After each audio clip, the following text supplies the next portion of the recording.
Chapter 6. Dementia and Willowwood. Dementia realised only too well that he was becoming progressively more senile. Perhaps it was time for him to set aside his supreme soul wizard wand and slip quietly into retirement. He had to first find his damn wand, though. It was the third time in 2 days that the rascally thing had gone missing. It was as if it had a mind of its own. He was sure he placed it in the umbrella stand by his front door. He was doing a lot of absent-minded and forgetful things lately. For instance, only the other day he'd spent several minutes painstakingly removing the difficult-to-peel skin from a deliciously sweet, mulishy fruit, only to then accidentally throw the perfectly peeled octagonal-shaped fruit, instead of its bum-fluff-coated emerald green peels, into his acid-filled bin. He then angrily crushed and tore at the peels as if they were somehow responsible for his lapse in concentration. Acid bins are commonly used in flush fleas. They break down the waste brilliantly and mean that a considerable amount of garbage can be thrown into them before they need emptying. They are far more practical than the conventional bins used on Earth. The acid is extracted from the moist sap of the Acer bicanter trees that grow wildly on Glen Mountain.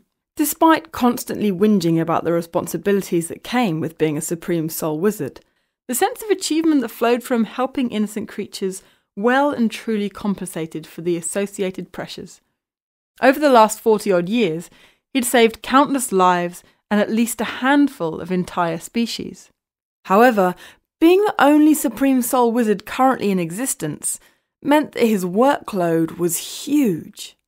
With over 2,000 planets known to exist in the 10 dimensions that make up the greater universe, calls for assistance were consistent. He often had to decide which one of the several requests was most urgent. Sometimes this was very difficult to determine, and the parties who missed out inevitably bore grudges. So, although he had many grateful friends, he also had a few worrying enemies. Dementia was now 250 years old, and in the final quarter of his life. Although he could have taken on any form he desired, he chose to assume an outer appearance that was reflective of his age. He looked the spitting image of our biblical Moses, save for the electric blue colour of his synthetic skin. This gave him more of an oversized Papa Smurf appearance. He had long white hair that flowed down to his shoulders and a matching beard that ended roughly where his non-existent belly button should have been. His eyes were jade green and pierced right through anyone he decided to scrutinize. His posture was excellent, and he looked very healthy. He always wore white drudger silk robes and mudwort rodent leather sandals. Given that he was incapable of sweating on account of his skin being synthetic and not having a single sweat gland, he could afford to have a very limited wardrobe. Each of his 3 drudger silk robes had enormous pockets that extended all the way down to his knobbly knees. They were perfect for carrying all of his favourite gizmos and gadgets. Despite flush fleas being very primitive and totally free of the advanced technology that was available on planets in other surrounding dimensions, Dementia loved anything with a liquid crystal display, lots of buttons, and colourful flashing lights. The more buttons and flashing lights there were, the more excited he got. Whenever he was asked to visit these more progressive dimensions, he always found time in his busy schedule to also go shopping. Hidden under the floorboards and in the hollow wall cavities of his humble abode were a huge array of scientific marvels. If all had been on display, his house would have resembled one of NASA's sophisticated control rooms. In case you're wondering, Dementia's bizarre choice of electric blue skin tone had nothing to do with the deficiencies in his eyesight. On the contrary, his synthetic corneas saw things more vividly and with more precision than even the legendary great horned owls native to the Americas. To put things in perspective, Dementia was capable of reading the fine print on a standard broadsheet newspaper from over 50 meters away. Rather, the electric blue allowed him to stand out in a crowd, and also to express a bit of his eccentric personality. Those who failed to take him seriously because of his weird outer appearance did so at their own peril. Earlier today, whilst cooking himself lunch on an open fire, the absent-minded wizard managed to accidentally burn away his entire synthetic right arm, all the way to its rubbery elbow. Despite feeling no pain whatsoever, Because the rubber arm didn't have a single nerve ending, he was still very frustrated with himself. The burning bend rubber appendage and drudger silk sleeve had created a nauseatingly putrid stench, and the dripping bend rubber had ruined his delicious stew. Even worse was the fact that he would now have to waste valuable time creating a new bend rubber form. He used some of his most colourful expressions to sum up his frustration. "You son of a bumble-headed, poison-toothed tishy gnome! Hairy-assed, cowardly Ribotian sadist! Mischievously roaming stone-wind carbonara!" Dementia would have happily gone without his right arm for at least a few days were it not for the important meeting that he needed to attend the next morning. He did not want to turn up looking like a semi-cooked one-armed bandit. It was time to scrap this old form and create an identical new one. He hated this process as much as some kids hate taking a bath. Most soul wizards change their form every 3 months.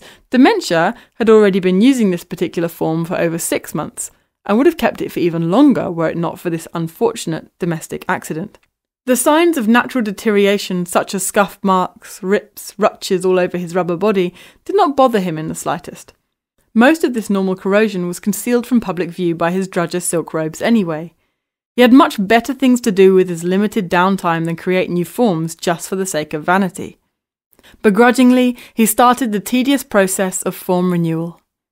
First, he retrieved an enormous blob of white bend rubber from his underground cellar. He had created this pliable blob of rubber last summer by blending together hundreds of bend rubber pods that he had painstakingly collected from several bend trees. These fascinating trees double over every time they feel any unusual vibrations in the air or on the ground. This instinctual hiding mechanism worked brilliantly for them millions of years ago when the wild purple grasses of flush fleas grew over 2 meters high, and this allowed them to conceal themselves completely from potential enemies. However, these days, with the wild purple grasses of flush fleas growing less than 30 centimeters high, it provides them with less concealment than an elephant taking refuge behind a tub of butter. With their blooming heads touching the ground, it simply makes Soul Wizard's task of extracting the bend rubber pods, which only grow on the highest branches, all the easier. Dementia used the electric blue juice of several melancholy berries to dye the white bend rubber blob to the desired hue. These tart-tasting berries grew wildly in his backyard. All other Soul Wizards, with the exception of Evil Trazon, add a pink-orange dye derived from the petals of the Zumba plant to their white bend rubber, to create a skin tone very similar to that of humans. Trazon favoured a dark red skin tone, which he created using the blood of several leech-like bleeding bobbins. However, he rarely appeared in his bend rubber form. As mentioned earlier, he preferred to allow his soul to enter the compliant Flexen birds. He had a favourite Flexen bird that he kept caged whenever its services were not required. This particular bird accepted its fate and never complained. Once the electric blue dye had dried, Dementia's soul exited his old form via its open mouth. As his soul exited, the old form went completely limp and slumped to the ground. His soul then set about creating the new form from the new rubber blob. His soul recited the lengthy spell and then watched with utter boredom as his new shape and lines began to emerge from the blob. Even Michelangelo would have been impressed with the speed and precision of the sculpting. It took Dementia's magic less than 10 minutes to create a new masterpiece. It was a carbon copy of the other one, save for his long white hair and beard. His soul now entered the new prostrate form and breathed life into it. It slowly rose from the floor and immediately started looking around for its wand. Having found it, the new Dementia then set about cutting away the deteriorated and burnt parts of his old form and rolling the perfectly fine parts into a ball. He took extra care to remove all the rubbery scalp skin and facial skin that had hair follicles attached and put them aside. He now had what looked like a rubber underlay of white scalp hair and a rubber underlay of white facial hair. He then heated his scalp and face by putting his entire head into a cooking device that vaguely resembled an oven. Once his scalp and face were the consistency of semi-melted cheese, he carefully patted the rubber underlay scalp hair onto his scalp and the rubber underlay facial hair onto his face. The heat caused everything to fuse together perfectly. Some of his soul wizard friends considered his form recycling behaviour to be a bit on the frugal side. In truth, though, Dementia's form recycling endeavours were nothing more than a practical time saver. He had no desire to go chasing after a wobbit for more of its long white hair, or going on any more bend tree plucking expeditions than he needed to. All wobbits, including Magicus Flopsy, are only too happy to surrender some of their long white fur to soul wizards, provided the soul wizards are willing to first chase them down and then tickle their tummies. They love playing chase and are extremely ticklish. The wobbits laugh and wriggle uncontrollably as the soul wizards tickle their sensitive tummies with one hand and shear away their thick white coats with the other. Given that many flush fleas families have wobbits as pets, it is not uncommon to see them enthusiastically playing tag with soul wizards and the sugar fairy children, or lazing under the shade of a sugar fruit trees that dominate the front yards of almost every single Warplewood or Zophobian crystal block house. Dementia had only become a supreme soul wizard about 40 years ago. The process involved intensive scrutiny of his achievements over an extensive period of time. Every one of his notable acts of soul wizard genius was recorded, verified, and analysed against the achievements of other soul wizards. The powers that be had no hesitation in awarding him the post of Supreme Soul Wizard and presenting him with a supreme wand. Over the years, he's developed an incredible repertoire of magical spells, each with its own unique vocal tones and pitches, body movements, and wand-waving techniques. It never ceased to amaze him how few wizards, witches, or fairies truly understood what was required to make powerful magic.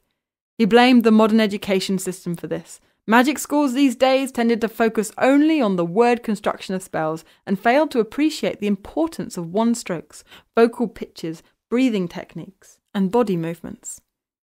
When dementia is in full swing, his body dances wildly and contorts awkwardly, his wand spirals through the air, and a variety of strange noises spew from his mouth. Sometimes he shrieks like a banshee, and other times he hoots like an owl. Occasionally, he does both. Most troubling to dementia currently was his continually worsening memory problems. Whilst misplacing his supreme wand somewhere in his well-protected home was fairly harmless, what if he was to lose his wand in a less protected environment, and it were to fall into evil hands? He was also gravely concerned that he may forget an important component of a spell, and that such an omission would lead to dire consequences. Dementia was only too aware of the disastrous consequences that had resulted from a complete muddle of words during the delivery of a complicated spell by the late Whizfiddle. Instead of this well-intentioned soul wizard spell restoring the ostrich-faced, baboon-bottomed, camel-toed carbonara's ability to fly, it turned their limp wings into solid sheets of stone. The mistake was so powerful that it modified the carbonara's wing creation genes permanently, resulting in all future generations also growing stone wings. Whilst many carbonaras deliberately smash away their stone wings so as to remove the unnecessary extra load from their backs, others choose to endure the heavy weight for their entire lives, as a painful reminder of what the soul wizards have done to them. Many carbonaras spend every waking moment trying to work out ways to hunt down and kill unsuspecting soul wizards as an act of vengeance. They show as much cunning and determination as Wile E. Coyote shows in his attempts to destroy the Roadrunner. However, just like the frustrated coyote, all the carbonara attempts to destroy soul wizards have ended in great disappointment. A female carbonara named Skellum had been obsessively tracking dementia for over 12 years now, and her every attempt to kill him had proved fruitless. She had made his extermination her lifelong ambition. Every failure only made her more determined to succeed. On one particular occasion, she hauled her heavy frame and a full bucket of acer-bicanta acid into the high-rising branches of a particularly large slep tree, which she knew to be Dementia's favourite spot for taking afternoon siestas. Every time she moved from one branch to the next, the bucket would jolt slightly and her hands would receive yet another painful splatter branding. She then angrily waited for 3 sleepless days before the aging wizard finally decided to throw down a picnic blanket and doze off under its shaded branches. Once he was fast asleep and snoring loudly, she screamed, "Die, Dementia!" and gleefully poured the entire bucket of acer-bicanta acid onto him from above. The acid ate through Dementia's rubber form as rapidly as it ate through the thick wooden branch upon which she was perched. Despite hitting the ground extremely hard and suffering a mild concussion, 2 broken legs and a bad chipping to both stone wings, the pain was concealed by the massive amount of morphine-like euphoria that pumped through her veins. She celebrated wildly. After all, she thought, she'd finally been successful in her quest to destroy dementia. She degradingly poked what was left of his gooey, sizzling, molten rubber form with a stick and engraved the words, "Don't mess with carbonaras," into its pliable surface. She got the fright of her life a moment later when Dementia's baritone voice suddenly reprimanded her sternly. "That's not very nice," it shouted. "Now I have to create a new form." The confused and panic-stricken carbonara hobbled away in excruciating agony as the euphoria wore off and the pain settled in. The urgency of its departure increased as one of Dementia's unscathed arms suddenly picked up his supreme wand and started shooting painful sparks at the deflated creature's rumpy posterior. As far as Skellum was concerned, she'd lost the battle, but not the war. She'd learned a valuable lesson, though. You cannot kill a soul wizard by destroying its body. "So how does one kill him?" she thought long and hard. "Closer surveillance is the name of the game from here on in," she thought aloud, and began working on the first of many ridiculous camouflage guises. Despite this incident having occurred over 2 years ago, she was still no closer to solving the mystery, although she always thought her various types of camouflage were ingenious. Dementia easily spotted her every time. He simply never let on because from his perspective, it was like having a continuously changing harmless shadow that liked to play hide and seek. He enjoyed seeing what ridiculous object she would turn up as next. On each occasion, she blended with her environment as well as a giraffe bouncing around on a pogo stick. Dementia's realization that his memory was fading plagued his mind as he prepared for his visit to the Elkwoodian territory, which was located about 1,000 miles north of Flush Fleas. He had been urgently summoned by a very anxious Lutitius Flyburger, king of the Golfybobs.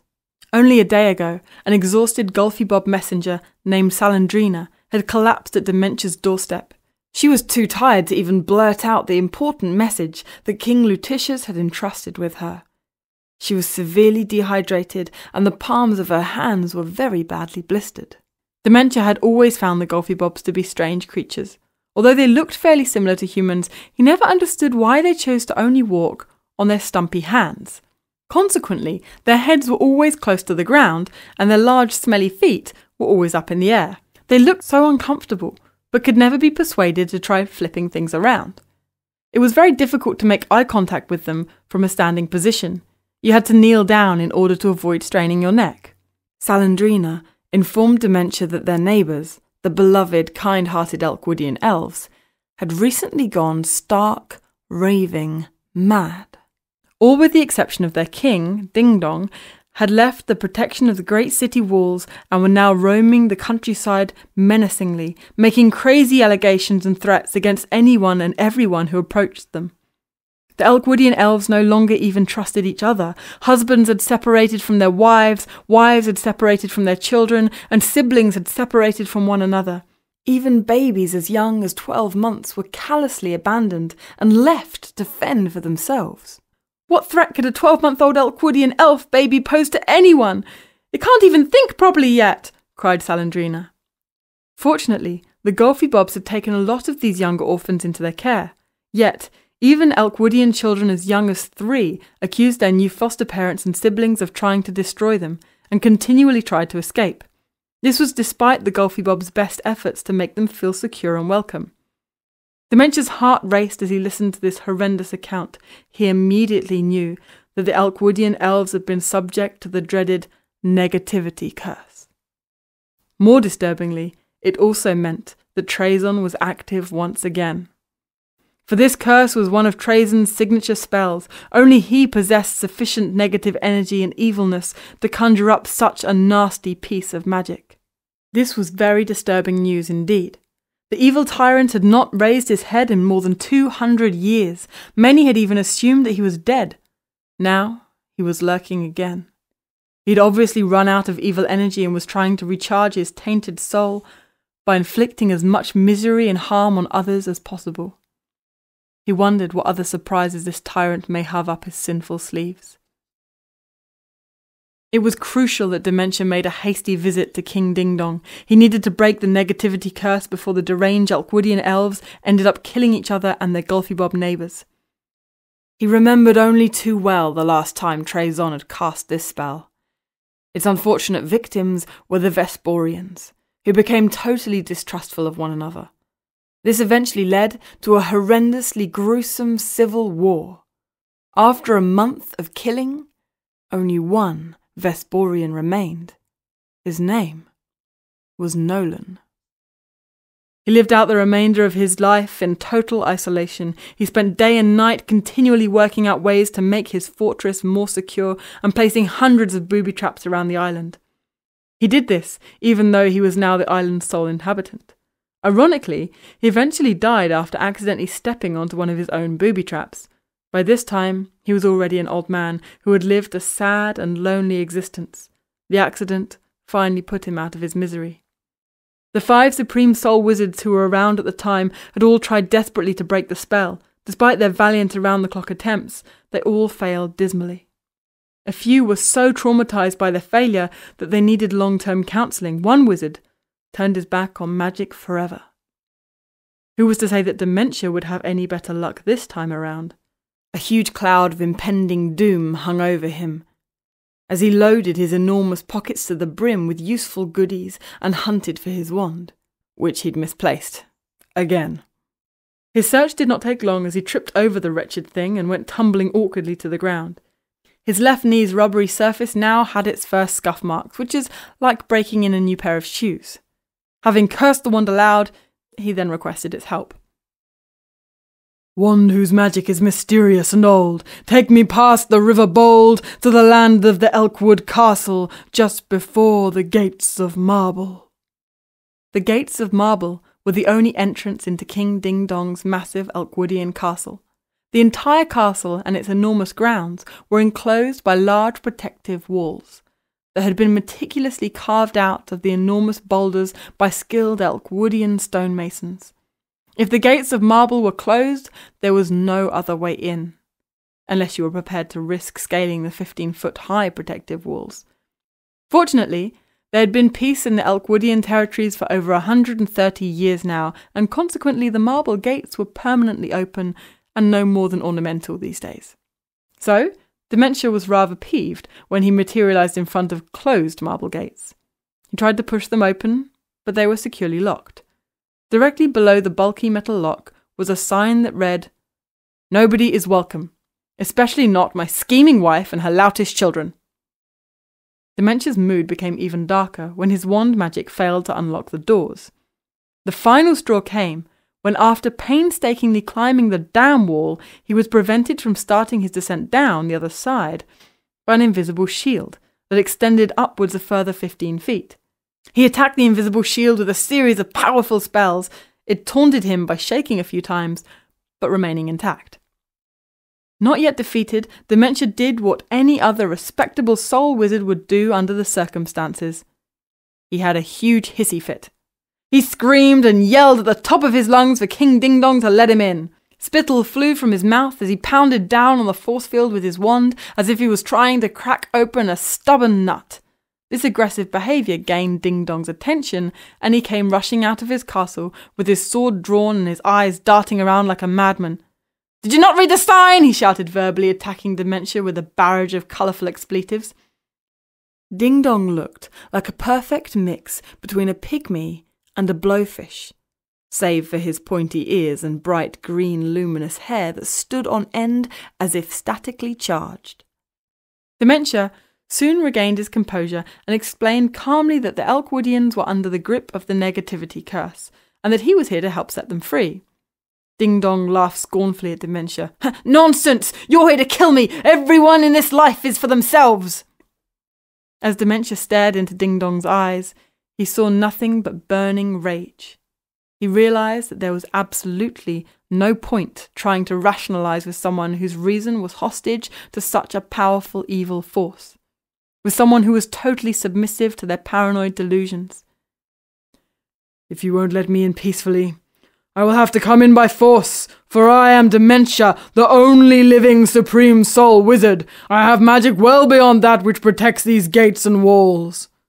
Of course, Dementia was only bluffing. His attempts to enter the protective walls using magic had been totally fruitless. He suspected that the powerful magic protecting his entry was also the work of Trazon, for only a soul wizard of Trazon's ilk would be capable of producing magic superior to his own. "Give it your best shot!" retorted Ding Dong smugly. "My lord is the most powerful sorcerer in the greater universe. His magic protects these walls. It does not allow anyone or anything to enter." Dementia was very disturbed by what he had just heard, but tried his utmost not to show it. It confirmed that Trazon was definitely active and up to his old destructive mischief again. As he pondered how else he may gain entry, he watched a leaf that had obviously detached itself from a tall tree behind the walls gently float over the wall. It had passed right through the invisible shield. How could this be, he thought to himself. And then it suddenly occurred to him. Ding Dong mentioned that the magic does not allow anyone or anything to enter. It said nothing about not letting anyone or anything to exit. Dementia waved his wand, shook his hips, and whispered a few words in an Irish-sounding brogue. Moments later, Ding Dong was floating through the air, following exactly the same path as the leaf had just taken over the protective shield. Ding Dong waved his podgy arms and kicked his gangly legs furiously in a useless attempt to fight the magic that now brought him closer and closer to Dementia. As Ding Dong landed, he swung upwards furiously with his sword and sliced Dementia's head flush off his shoulders.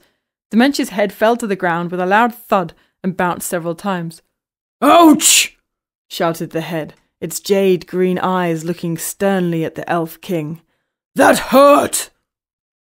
Ding Dong let out a scream of fear and ran for his life. Despite having the most atrocious, awkward, disjointed running style, he was forced to negotiate the steep hill that led to the magnificent valley of tulip-like flowers down below at full speed. His knees knocked together clumsily and his bum wriggled from side to side. About halfway down, he accidentally tripped over his free-flowing velvety red cape and went rolling headfirst all the way to the bottom. When he hurriedly surfaced, his luminous green hair was now softened with a beautiful floral display. By the time Dementia had picked up his head and reattached it to the neck, with a tube of strong bonding agent that he kept in his right pocket for such occasions, the fleeing king was now almost 200 meters in the clear.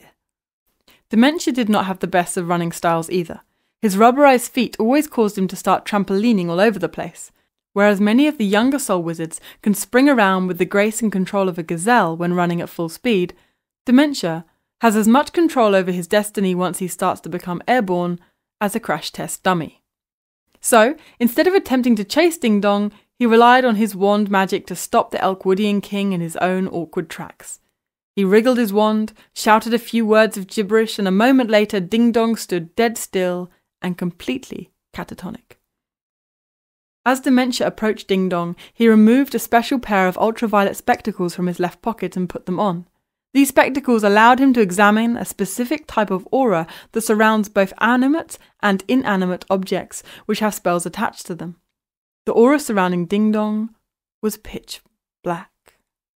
Dementia had seen dark grey auras a few times, but never pitch black like this.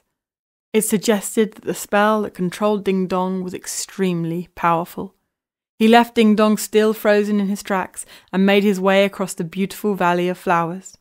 Their pollen-rich stamens filled the air with the most amazingly fragrant aroma. On account of his not having had a morsel to eat all morning, he decided to test whether they tasted as good as they smelled. Unfortunately, they were about as bland-tasting as crushed chalk.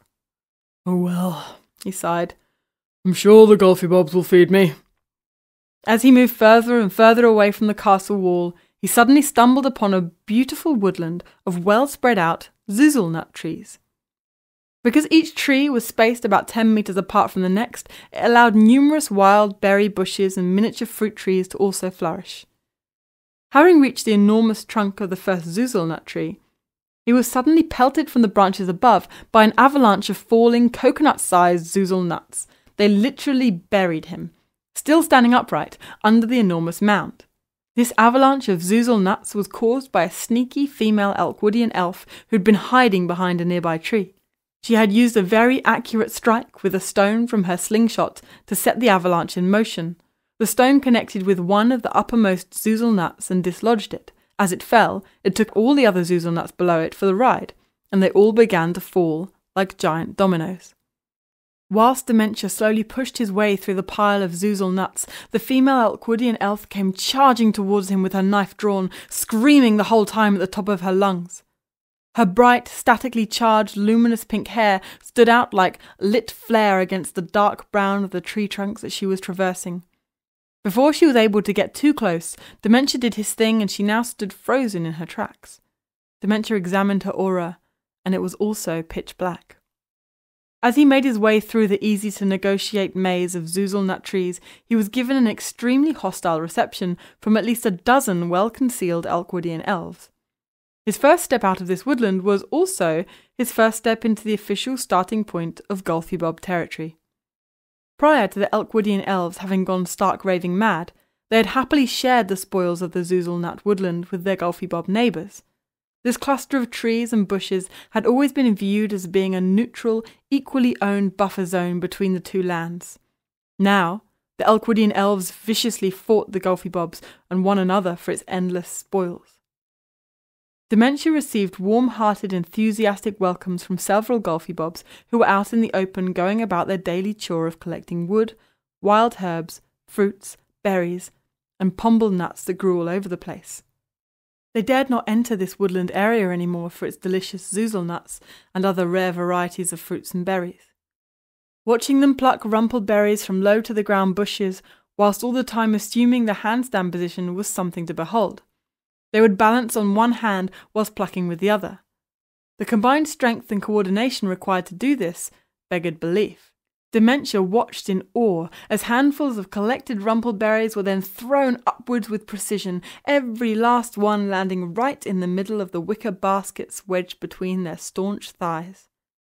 Dementia couldn't contain his laughter after a mischievous teenage Gulfybob boy named Boldicious snuck up onto his best friend Prudicious and tickled her under the left armpit as she reached out with her right arm for another handful of these grape-sized berries. Prudicious's left arm, which was taking all of her body weight, buckled, and she went crashing headfirst into the dirt. Boldicious ran for his life as she angrily chased after him. Dementia was amazed at how fast these creatures could run on their arms. The adult Gulfybobs were delighted to discover that Dementia had finally arrived. One of them ran off to notify their king of the great news. Lutitius could advise his cooks to start preparing the feast. Dementia was pleased to see Lutitius again. The king's solid gold, jewel-encrusted crown scraped against the wooden floorboards of the main hall as he approached the aging wizard. One of the rounded points accidentally wedged itself into one of the wide grooves between the adjoining floorboards, and the king was sent sprawling forwards onto his back. "I hate it when that happens," laughed Lutitius, and immediately resumed his handstand position. Because of their strange upside-down position, a lot of the internal fittings were designed to only suit their unique needs. For instance, the tables have no legs and there are no chairs whatsoever. Instead, they hang down by their legs from trapeze bars. How their swallowed food manages to make its way up to their tummies when gravity is so strongly against them is a real mystery. The door handles are the very bottom of doors, as are the light switches. I don't want to even attempt to explain how the toilets look and work. Let's just say that if you're ever planning a day trip to the Gulfybobs, please remember to make sure that you arrive with empty bladder and colon. The food that night would have delighted even the most fussy of vegetarian palates.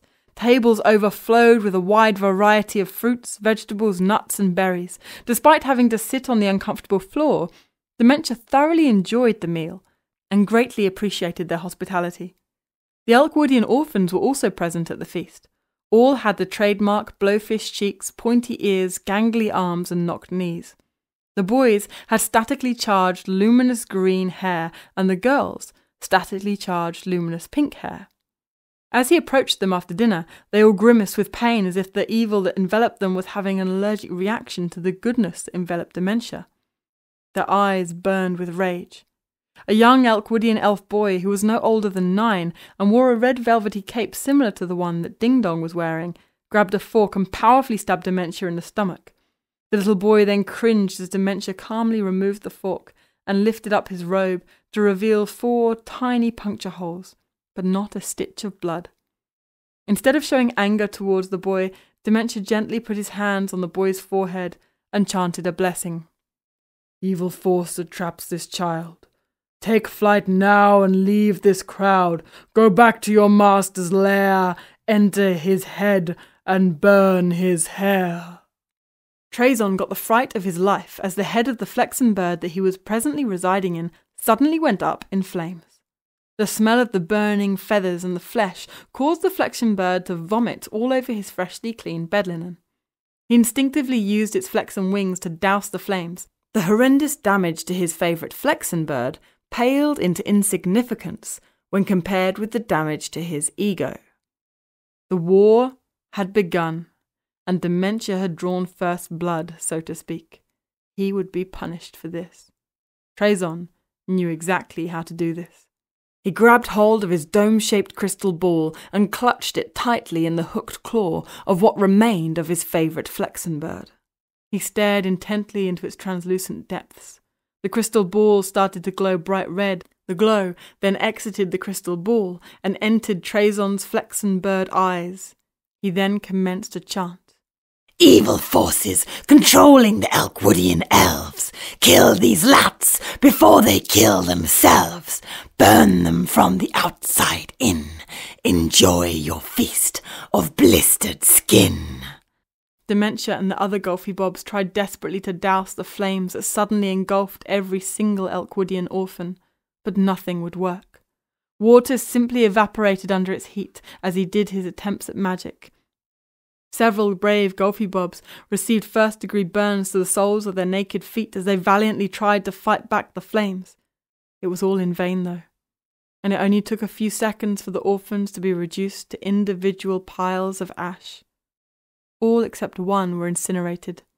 The only survivor was the orphan Dementia had freed from Trazon's evil grasp moments earlier. The shell-shocked wizard hugged this orphan boy tightly. He felt an overwhelming urge to cry, but was unable to do so because he did not have any tear ducts.